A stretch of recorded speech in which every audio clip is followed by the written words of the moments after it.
Good morning to all of you and welcome to all of you in OCIS PCS channel. कैसे हैं आप लोग? Hope से सभी अच्छे होंगे, पढ़ाई भी सबकी काफ़ी बेहतर चल रही होगी।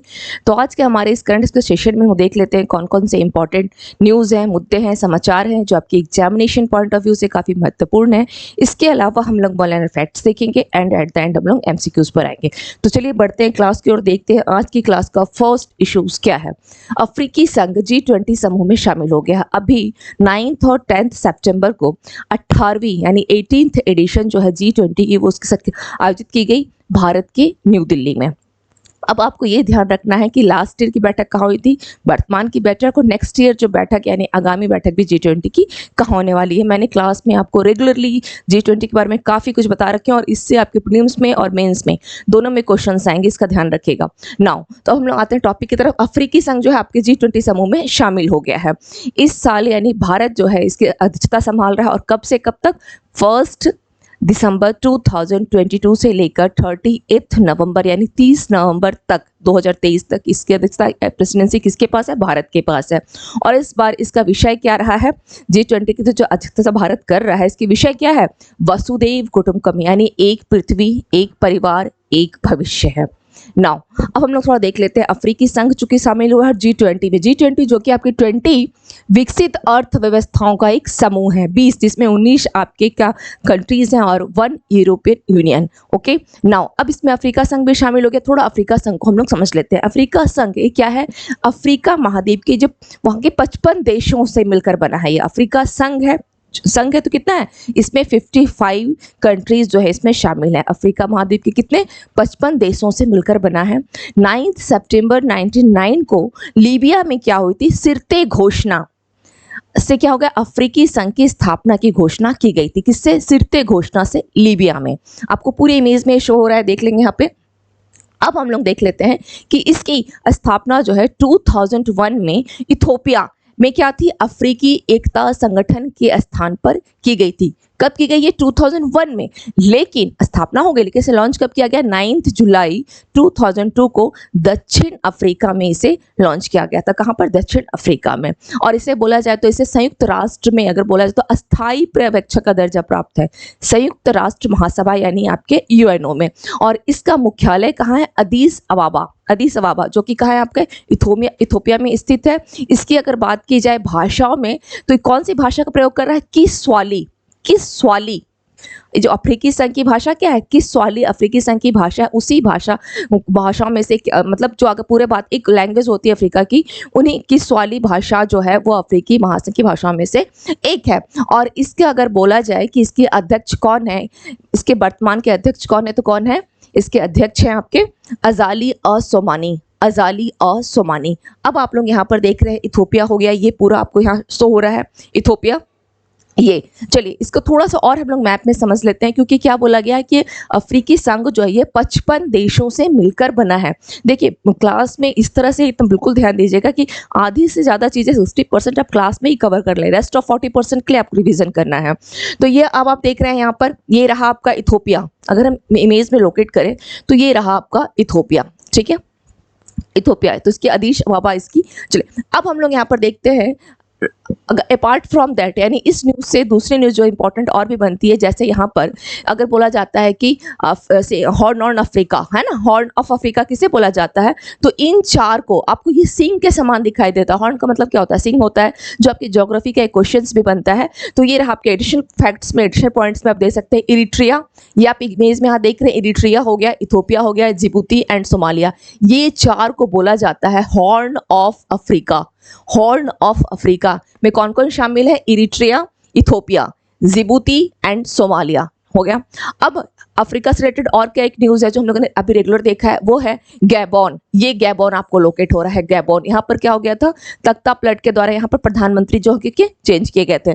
नाउ गैबॉन जो कि आपके कहाँ है? पश्चिमी अफ्रीकी देश की पश्चिमी तट पर भी स्थित है गैबॉन, और इसकी राजधानी कहाँ है? लिब्रेविले। तो ये आपकी करंट का न्यूज़ है, इससे अफ्रीका से संबंधित इन पॉइंट्स को ध्यान रखना है। Now come to the next information, next news.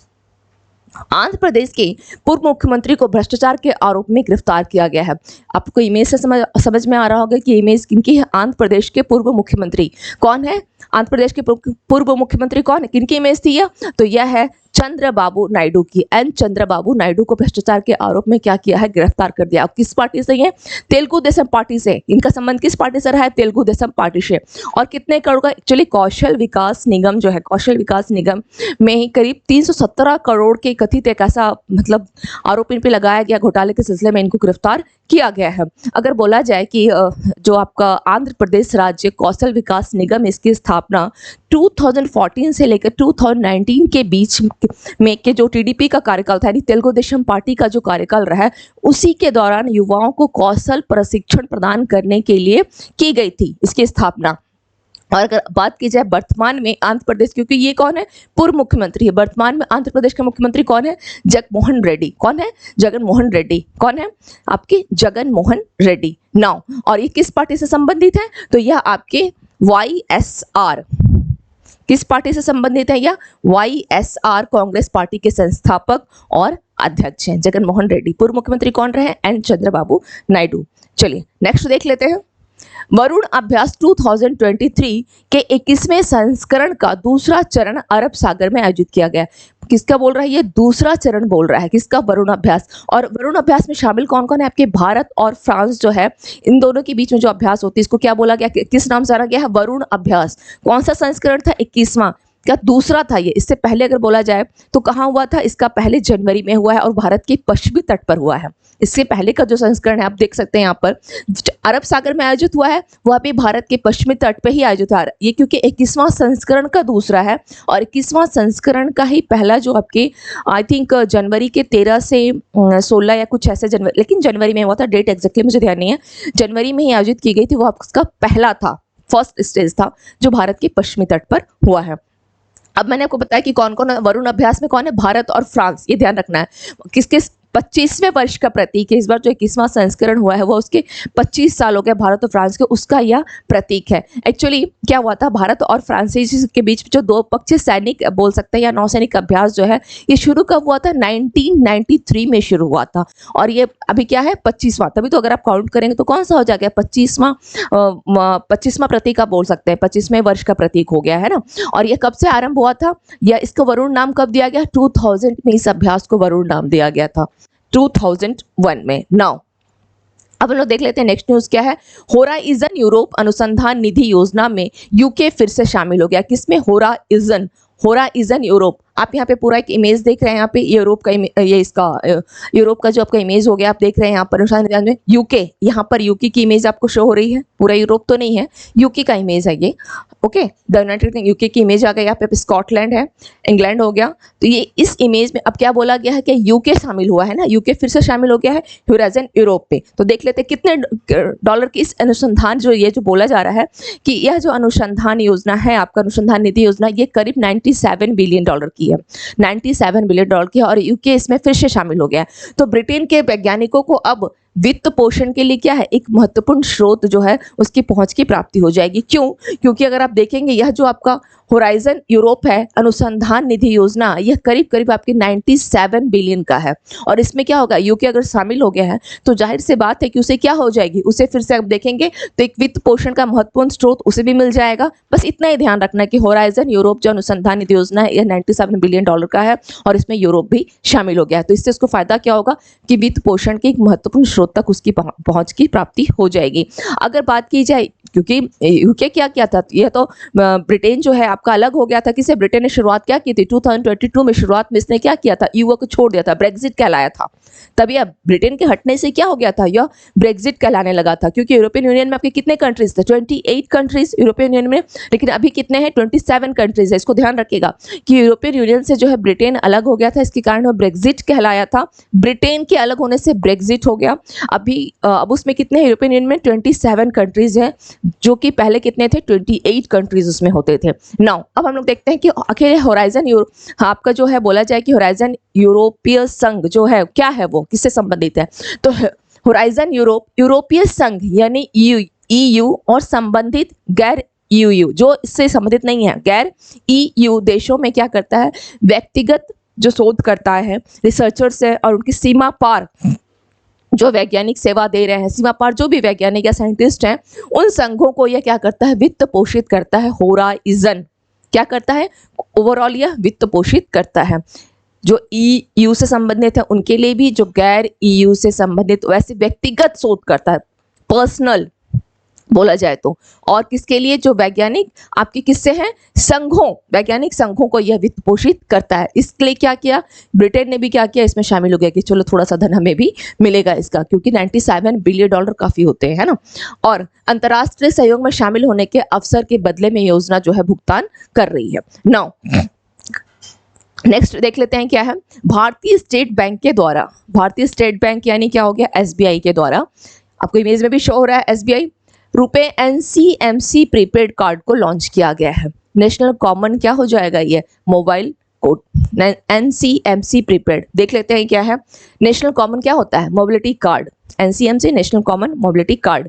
अब इसमें आपको समझना क्या है कि बोला गया है कि यह नेशन जो है फर्स्ट ट्रांजिट, क्या है यह नेशन फर्स्ट ट्रांजिट कार्ड किसके लिए, जैसे आप मेट्रो में सफ़र कर रहे हैं, बस में सफ़र कर रहे हैं, या आपकी बोल सकते हैं कि वाटर फेरी हो गया या पार्किंग, इन सभी में क्या करेंगे आप, एक ही कार्ड के माध्यम से, अलग अलग कार्ड, जैसे मेट्रो का अलग कार्ड ले लिया, या आपको कहीं पार्किंग करनी है उसके लिए अलग कार्ड मिलते, तो इन सभी कार्ड की आवश्यकता नहीं होगी। क्या बोला गया है, नेशनल कॉमन मोबिलिटी कार्ड है, कॉमन यानी सभी के लिए एक ही कार्ड का प्रयोग किया जाएगा। तो नेशन फर्स्ट ट्रांजिट कार्ड से क्या किया जाएगा, बसों या फिर आपकी कोई वाटर फेरी हो गई, पार्किंग हो गई, इन सभी में एक ही कार्ड के माध्यम से आप आसान तरीके से क्या करेंगे, डिजिटल टिकटिंग आपको जो है कराया जाएगा, या भुगतान की सुविधा के लॉन्च किया गया है। किसके द्वारा, या SBI के द्वारा।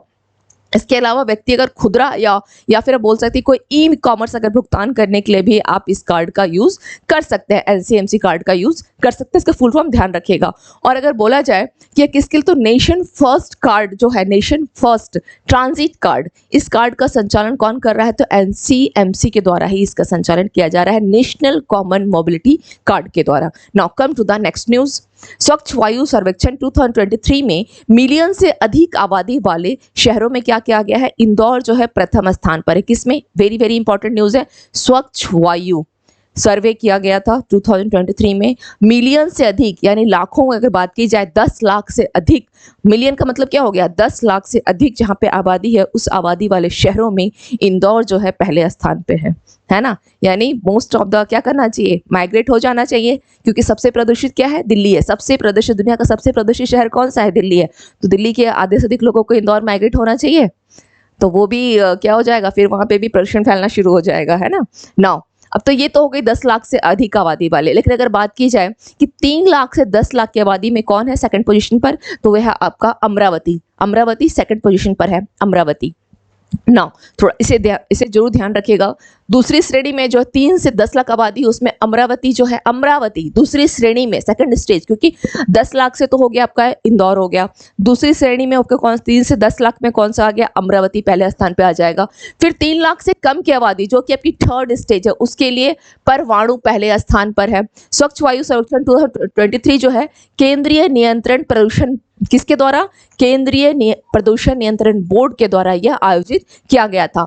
अब बात करते हैं पर्यावरण, वन और जलवायु परिवर्तन मंत्रालय ने क्या किया, 2019 में ही राष्ट्रीय, किसके लिए, राष्ट्रीय स्तर पर एक राष्ट्रीय स्वच्छ वायु बोल सकते हैं कार्यक्रम या प्रोग्राम, जो भी है आपका NCAP, क्या किया गया था, NCAP लागू कर रहा है। कब से, यह 2019 से। क्यों कर रहा है, ताकि पर्यावरण और वन और जलवायु, किसके लिए, स्वच्छ वायु के लिए प्रोग्राम को है, कुछ ना कुछ इस तरह से प्रोग्राम लागू करे। क्या होता है, लोग भी इससे अवेयर होते हैं, लागू कर रहा है, जो कि आपके भारत में शहर और क्षेत्रीय स्तर पर वायु प्रदूषण के स्तर को कम करने के लिए क्या करेगा, यह एक प्रकार के कार्यों की आप बोल सकते हैं कि पूरी रूपरेखा यह तैयार करता है। नेक्स्ट क्या है, इस कार्यक्रम के तहत शहर विशिष्ट कार्य योजनाओं के क्रियान्वयन के लिए 131 शहरों की पहचान की गई। कितने, इसके तहत 131 शहर, यानी NCAP जो आपका प्रोग्राम है, यानी राष्ट्रीय स्वच्छ वायु कार्यक्रम, इस कार्यक्रम के तहत 131 शहरों की पहचान की गई है। और इसका लक्ष्य क्या किया गया है कि आपका 2026 तक, फाइनेंशियल ईयर, FY का मतलब क्या होता है, फाइनेंशियल ईयर 2026 तक कितना कम करना है प्रदूषण को, तो 40% तक कम करना है, 40% तक कम करने का एक टारगेट किया गया है। और इसी मंत्रालय ने क्या किया है, आपका एक और NCAP कार्यक्रम की निगरानी के लिए एक और पोर्टल को लॉन्च किया है, जिसका नाम दिया गया है प्राण, यानी फुल फॉर्म क्या है, portal for regulation of air pollution. In non attainment cities launch किया है। एक प्राण पोर्टल को भी लॉन्च किया गया है, इसको भी ध्यान रखिएगा। Now come to the next information. हाँ, यहाँ पे एक इमेज में एक बॉक्स भी दी गई जिसमें कि 10 लाख से आबादी वाले शहरों में इंदौर का नाम दिया गया है, दूसरे स्थान पर आगरा है, थर्ड पे आपका ठाणे हो गया, फिर 3 से 10 लाख में अमरावती, मुरादाबाद। इस बॉक्स को एक बार जरूर देखिएगा। यहाँ पे इंदौर है, 3 से 10 लाख में अमरावती फर्स्ट पोजीशन पर है, सेकंड पे मुरादाबाद जो कि आपके यूपी में है, गुंटूर आंध्र प्रदेश में है, फिर 3 लाख से जहाँ पे आबादी कम है उसमें फर्स्ट में कौन सा है, परवाणु जो कि हिमाचल प्रदेश में आपका हो गया, काला अम्ब हिमाचल प्रदेश, अंगुल उड़ीसा के बीच में शामिल हो गया। तो इस बॉक्स को एक बार जरूर आप लोग अपने नोट्स में जरूर तैयार करके रख लीजिएगा। तैयार करके रखना नहीं है, इसे ध्यान रखना है, बिल्कुल याद कर लीजिएगा। नेक्स्ट है, जापान ने 7 सितंबर 2023 को क्या किया है, स्लिम मून लैंडर को लॉन्च किया है जापान ने।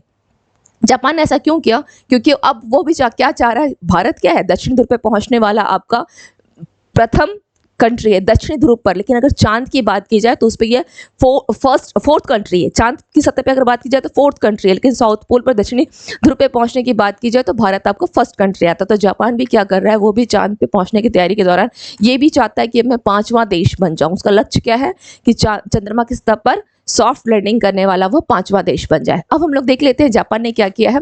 स्लिम, मैंने आपको क्या बताया, स्लिम को लॉन्च किया है। तो स्लिम है क्या है उसका फुल फॉर्म, तो स्लिम है स्मार्ट लैंडर। स्लिम का मतलब क्या हो गया, smart lander for investigation moon. क्या है ये, स्मार्ट लैंडर यानी फॉर इन्वेस्टिगेटिंग मतलब क्या है, उसके बारे में पूरा इन्वेस्ट करना है ना।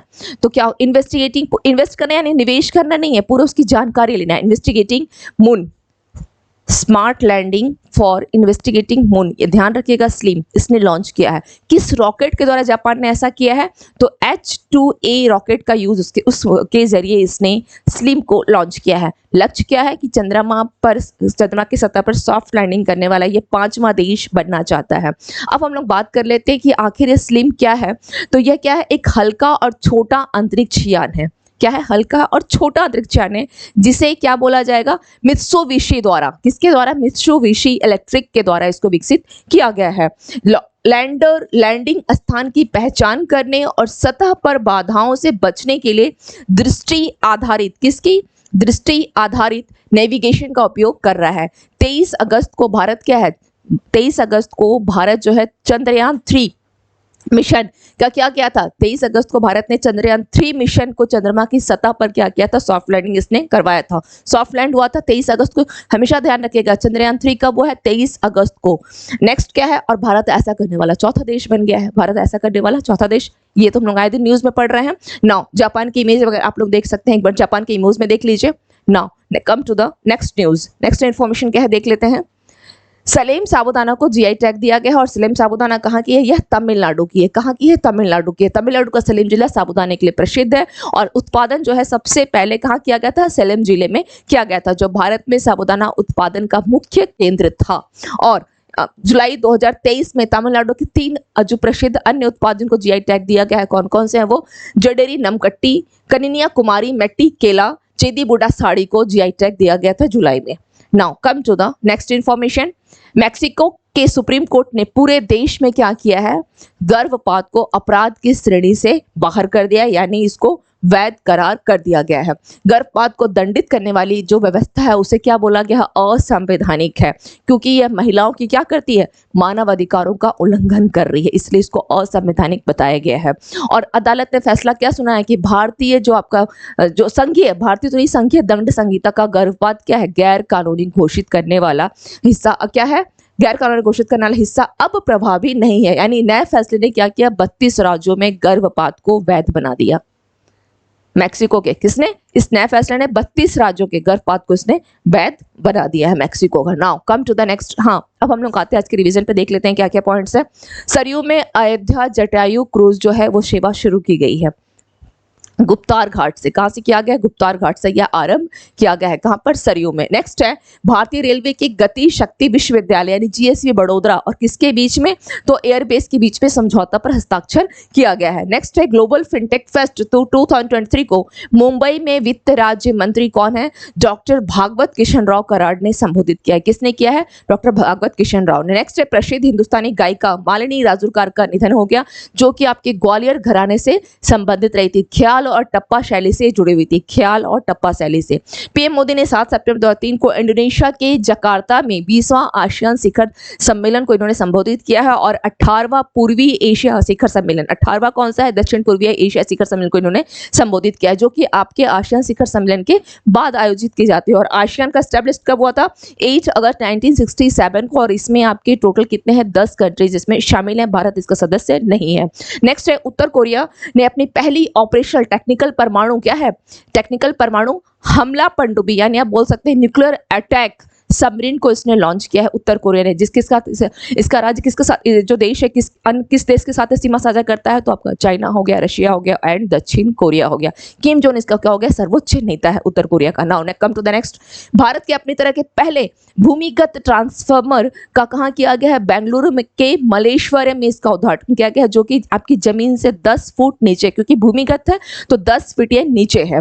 भारत के अपनी तरह के पहले, चलिए तो रिपीट हो गई है, बच्चों को एआई यानी आर्टिफिशियल इंटेलिजेंस, कृत्रिम बुद्धिमत्ता सीखने में मदद करने के लिए सरकार ने एडोब के साथ समझौता किया है। और समझौता, एडोब क्या है, आपकी एक सॉफ्टवेयर कंपनी है जिसके शांतनु नारायण क्या है, इसके सीईओ है। महाराष्ट्र सरकार ने 837 करोड़ रुपए की साइबर सुरक्षा परियोजना को लॉन्च किया, और महाराष्ट्र के कौन है सीएम, एकनाथ शिंदे के द्वारा कितना है, 837 साइबर सुरक्षा, यानी आप एक कॉल के माध्यम से भी क्या कर सकते हैं, आप मदद ले सकते हैं, इतनी इसमें सुविधा की गई साइबर सुरक्षा प्रोजेक्ट में। बजट कितना है, 837 करोड़ का। नेक्स्ट है, किस दिन को अंतर्राष्ट्रीय पुलिस सहयोग दिवस जो है वो मनाया गया, 7 सितंबर। किसने मिस्र में अभ्यास ब्राइट स्टार 2023 में 2023 में भाग लिया है, वो है आइडेस सुमेधा। और ये कहाँ किया गया था, ब्राइट स्टार मिस्र के काहिरा में, जो उसकी राजधानी है, इजिप्ट की राजधानी कहाँ है, काहिरा। नेक्स्ट है, 8 सितंबर को कौन सा दिवस मनाया गया, तो अंतर्राष्ट्रीय साक्षरता दिवस 8 सितंबर को। लेकिन अगर 1 से लेकर के 8 सितंबर तक बोला जाए तो अंतर्राष्ट्रीय आपका क्या होगा, साक्षरता सप्ताह मनाया जाता है। 1 से लेकर 7 सितंबर तक आपका अंतर्राष्ट्रीय पोषण सप्ताह मनाया जाता है। नेक्स्ट है, भारत की पहली सोलर सिटी का उद्घाटन कहाँ किया गया है, एमपी के सांची जिले में, एमपी के सांची जिले में। नेक्स्ट है, किस राज्य के कोरापुट के काला जीरा और रायगढ़ शाल को जीआई टैग प्राप्त हुआ है, तो ये कहाँ होगा, उड़ीसा, काला जीरा और क्या बोल सकते हैं इसको, रायगढ़ शॉल को जीआई टैग, तो यह उड़ीसा की है। यूपी राज्य के प्रयागराज शहर की पुलिस ने वरिष्ठ नागरिकों के लिए किस योजना की शुरुआत की है, सवेरा योजना। किसके लिए है ये, वरिष्ठ नागरिकों के लिए है। किस देश के शोधकर्ताओं ने स्टेम सेल बिल्कुल इंसानी भ्रूण जैसा मॉडल तैयार किया है, इजराइल, किसके, इजराइल।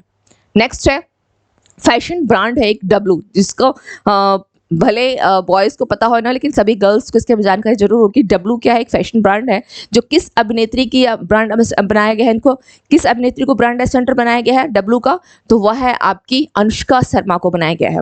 अमेरिका के कैटेंकी राज्य, कौन सा है, कैटेंकी राज्य के लुइसविले शहर में 3 सितंबर को क्या घोषित किया गया है, सनातन धर्म दिवस को घोषित किया गया है। G20 इंडिया मोबाइल एप्लीकेशन द्वारा कितनी भाषाओं में G20 संबंधित जानकारी जो है दी जाएगी, तो यह आपकी 10 भाषाओं में दी जाएगी। कितनी है, 10 भाषाओं में जानकारी दी जाएगी। 9, और यहाँ भी ध्यान रखिएगा कि G20 जो है कहाँ पर, तो नई दिल्ली में प्रगति मैदान एक स्थान का नाम है, वहां पर जो भारत मंडपम, ओके, यहाँ पर एक नटराज की, जो दुनिया की सबसे ऊंची मूर्ति बनाई गई है नटराज की, उससे भी स्थापित किया गया है, जो कि आपकी 27 फीट की है। और नटराज मूर्ति का संबंध किससे है, तो नृत्य करते हुए शिव से, शिव की उस मुद्रा से ये संबंधित है। सेकंड, इसको ध्यान रखिएगा कि चोल वंश से संबंधित है, चोल वंश से। नाउ अब हम लोग आते हैं आज के एमसीक्यूज पर। विश्व प्राथमिक चिकित्सा दिवस 2023 का विषय क्या है, प्राथमिक चिकित्सा दिवस 2023 का विषय, ऑप्शन दिया गया है, आजीवन प्राथमिक चिकित्सा, डिजिटल दुनिया में प्राथमिक चिकित्सा एवं सड़क सुरक्षा प्राथमिक चिकित्सा जीवन बचाती है। तो इसका राइट आंसर क्या हो जाएगा, option B is your right answer, option B. Now come to the next question. 9 सितंबर 2023 को अफ्रीकी संघ जो है औपचारिक रूप से निम्नलिखित में से किस समूह में शामिल हो गया है, ब्रिक्स, G7, G20, संघाई सहयोग संगठन। तो किस में शामिल हो गया अफ्रीकी संघ, यह आपके G20 में शामिल हो गया है, G20 में यह शामिल हो गया। Now come to the next. किस देश ने चंद्रमा की सतह पर सॉफ्ट लैंडिंग हासिल करने वाला 5वां देश बनने के उद्देश्य से 7 सितंबर 2023 को चंद्रमा लैंडर स्लिम को लॉन्च किया है। ऑप्शन दिया गया इटली, फ्रांस, जापान, कनाडा। तो राइट आंसर क्या हो जाएगा, जापान की कौन सी कंपनी है, जाक्सा, जापान की स्पेस एजेंसी कौन सी है, जाक्सा है। Now come to the next. किस देश ने चंद्रमा की सतह पर, चलिए क्वेश्चन ये सेम रिपीट हो गई है, ओके, नेक्स्ट क्वेश्चन पे आते हैं। वरुण अभ्यास 2023 के 21वें संस्करण का दूसरा चरण कहां आयोजित किया गया है? अरब सागर, बंगाल की खाड़ी, इंग्लिश चैनल, भूमध्य सागर। तो राइट आंसर क्या हो जाएगा? अरब सागर। चूंकि यह क्या बोला है, दूसरा चरण है, और इसका पहले चरण की बात की जाए जो कि जनवरी में आयोजित की गई थी, तो यह भारत के पश्चिमी तट पर इसका भी आयोजन किया गया था, वरुण अभ्यास, जिसमें भारत और फ्रांस के द्विपक्षीय नौसैनिक अभ्यास है ये। Now come to the next question. किस बैंक ने RuPay NCMC National Common Mobility Card, NCMC का मतलब क्या हो गया, National Common Mobility Card, prepaid card को लॉन्च किया है? किस बैंक ने किया है? ICICI bank, State Bank of India, Punjab National Bank, HDFC bank. तो राइट आंसर क्या हो जाएगा? SBI, State Bank of India. Now come to the next. 6 सितंबर 2023 को किस देश की सुप्रीम कोर्ट ने देश में गर्भपात को वैध कर दिया है? Canada, Mexico, Cuba, Colombia. तो राइट आंसर क्या हो जाएगा इसका? मैक्सिको। राइट आंसर क्या होगा? मैक्सिको के कितने जिलों में? 32 जिलों में, 32 इसके जो राज्य है वहां पर क्या किया गया है, इसको वैध कर दिया गया है। Now, come to the next question. TDP Telugu Desam party प्रमुख एन चंद्रबाबू नायडू को भ्रष्टाचार के आरोप में गिरफ्तार कर लिया गया है। वह किस राज्य के पूर्व मुख्यमंत्री थे? तेलंगाना, तमिलनाडु, कर्नाटक, आंध्र प्रदेश। तो क्या हो जाएगा इसका राइट आंसर? आंध्र प्रदेश के मुख्यमंत्री रहे हैं। Come to the next question.